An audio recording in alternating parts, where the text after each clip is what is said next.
पाकिस्ताननं काल मोठ्या प्रमाणामध्ये ड्रोन आणि बॉम्ब हल्ले केले। आज सकाळी काही बॉम्बचे अवशेष बारमेर येथे आढळून आले आहेत। रहिवासी भागात हे अवशेष आढळल्याने आता नागरिकांमध्ये भीतीचं वातावरण निर्माण झालेलं आहे। काल रात्री मोठ्या प्रमाणात पाकिस्तानकडून ड्रोन हल्ले बॉम्ब हल्ले करण्यात आले। आज सकाळी काही बॉम्बचे अवशेष हे बारमेर येथे आढळलेले आहेत। रहिवासी भागात हे अवशेष आढळल्याने नागरिकांमध्ये आता भीतीचं वातावरण पसरलं आहे।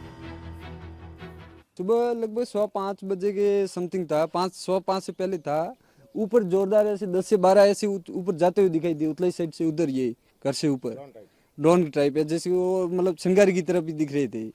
फिर थोड़ी देर बाद ऐसे आवाज़ आया कि रोड पर जैसे कुछ गिरा है। फिर हम जैसे नीचे आए तो हमें ये जो एक ये वाला मिला है, रोड पर मिला था। लोकशाही मराठी ऐका, पहा, जागरूक रहा।